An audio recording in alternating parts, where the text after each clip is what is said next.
good day.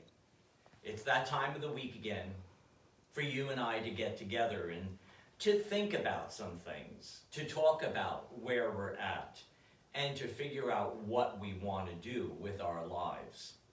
There's so much going on right now, and yet there's so many wonderful things that have been occurring. Little things that, well, let's just say you don't necessarily see, but I do from where I sit. One of those things happened this week at Mass. There was a wonderful experience at the Mass this week where towards the back of the church was a family with a young child. This child, I would say he was like 4 or 5, really loved the music. So much so that she started to not only conduct, but also move with each of the songs. And she just was so into it. I told her parents, don't stop her. And they were like, no, that was not appropriate. I said, it is appropriate. Because that's her praying.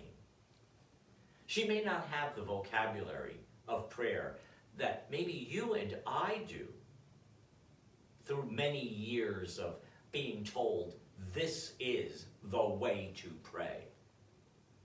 But she was expressing her faith in the most innocent, the most beautiful way.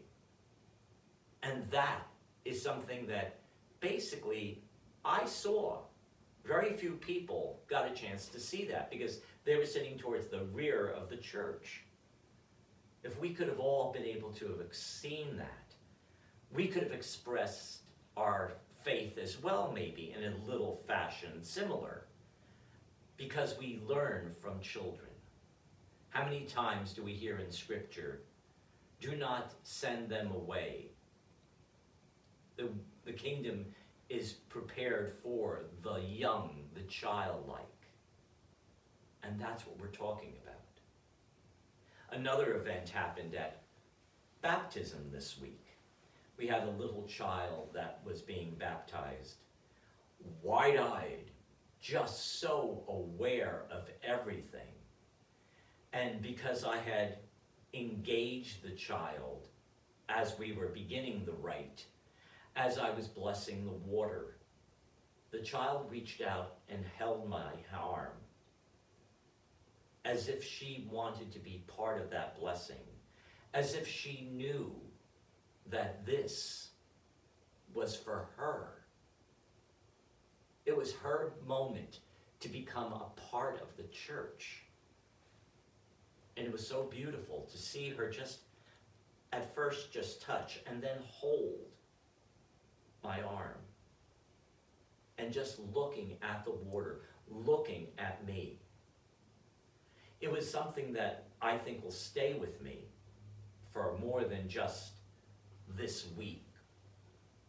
Because it showed how in the innocence of a child, we can see a desire that's there. The final thing was the celebration of confirmation this week. Way back 10 years ago, the bishop permitted pastors to officiate at confirmations with Bishop Woodcuspy. It was encouraged so that the parish community could come together. With Bishop Checchio, he had chosen to be the primary celebrant. But in the circumstances that we're in, he highly suggested that maybe we, for this 1 year, this one time only, be the celebrant. It was really an amazing moment. Going, as he does, to each child, which is no longer a child, now a young adult, presenting the sacrament to them, watching their families just see this young person now being looked at, not as a little baby like the child I baptized or the person without a vocabulary, but with now the ability to reflect, to pray, to think, being recognized as an adult. It was in that moment, confirming each of these kids, that I saw how each one's faith had matured. There are so many other little moments that we see that maybe sometimes you don't see.